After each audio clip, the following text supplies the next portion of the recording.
നമസ്കാരം. പ്രധാന വാർത്തകൾ.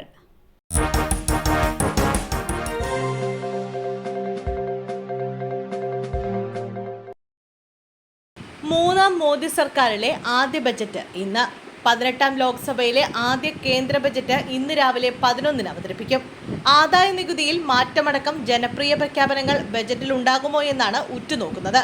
എയിംസ് അടക്കം പ്രതീക്ഷിക്കുന്ന കേരളത്തെ ഏത് രീതിയിൽ പരിഗണിക്കുമെന്നാണ് സംസ്ഥാനം ശ്രദ്ധിക്കുന്നത്.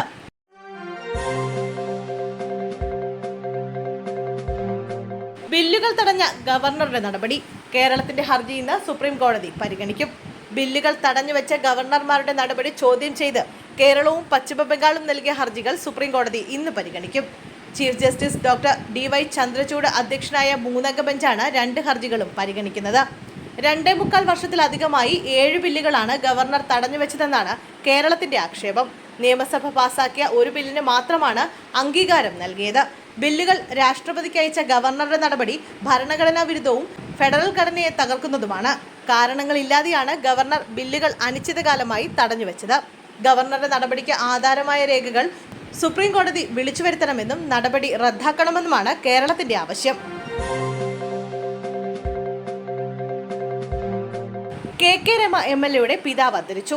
വടകര MLA KK രമയുടെ പിതാവ് KK മാധവൻ അന്തരിച്ചു. 80 വയസ്സായിരുന്നു. വാർദ്ധക്യ സഹജമായ അസുഖങ്ങളെ തുടർന്ന് ചികിത്സയിലായിരുന്നു. സംസ്കാരം ഇന്ന് വൈകിട്ട് 6 മണിക്ക് കോഴിക്കോട് നടുവണ്ണൂരിലെ വീട്ടുവളപ്പിൽ നടക്കും. CPM ഏരിയ സെക്രട്ടറിയും കർഷക സംഘം നേതാവുമായിരുന്നു. TP ചന്ദ്രശേഖരൻ വധത്തെ തുടർന്ന് പാർട്ടി വിട്ടിരുന്നു.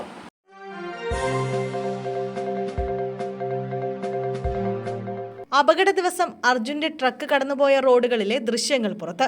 വാഹനം കണ്ടെത്താനാകുമെന്ന് മേജർ ജനറൽ. കർണാടകയിലെ ഷിരൂരിൽ മണ്ണിടിച്ചിലുണ്ടായ ദിവസം പുലർച്ചെ അർജുന്റെ ട്രക്ക് കടന്നുപോയ റോഡുകളിലെ CCTV ദൃശ്യങ്ങൾ ലഭിച്ചു. അപകടം ഉണ്ടാക്കുന്നതിന് മുമ്പുള്ള CCTV ദൃശ്യങ്ങളാണ് പുറത്തുവന്നത്. കന്യാകുമാരി പൻവേൽ ദേശീയപാതയിലെ വിവിധ പെട്രോൾ പമ്പുകളിൽ നിന്നുള്ള ദൃശ്യങ്ങളാണിത്. ഷിരൂരിന് ഏറ്റവും അടുത്തുള്ള പമ്പുകളിൽ വ്യക്തമായ CCTV ദൃശ്യങ്ങളിൽ അർജുന്റെ ട്രക്ക് പോകുന്നത് കാണുന്നുണ്ട്. അർജുന്റെ ട്രക്കിന്റെ സഞ്ചാരപാത ഏതാണ്ട് ഇതിൽ നിന്ന് വ്യക്തമാണ്. ബലഗാവിയിൽ നിന്ന് വന്ന ട്രക്ക് 16-ന് പുലർച്ചെ 1:42-നും 2:46-നും കടന്നുപോകുന്നതാണ് ദൃശ്യങ്ങളിലുള്ളത്.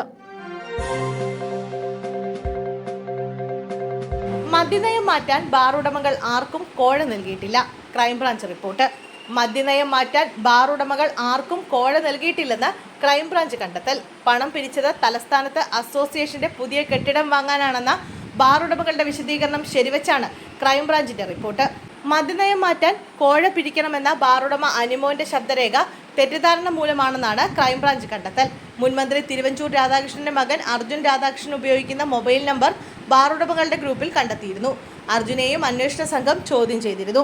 പരിശോധനയിൽ ആ നമ്പർ ഉപയോഗിക്കുന്നത് അർജുന്റെ ഭാര്യ മാതാവാണെന്ന് കണ്ടെത്തി. ഭാര്യാപിതാവിന്റെ പേരിലുണ്ടായിരുന്ന ബാർ ലൈസൻസ് പിതാവിന്റെ മരണശേഷം അമ്മയ്ക്ക് കൈമാറുകയായിരുന്നു. ഈ മാസം 31-ന് മുമ്പ് അന്വേഷണ സംഘം ക്രൈംബ്രാഞ്ച് മേധാവിക്ക് റിപ്പോർട്ട് കൈമാറും.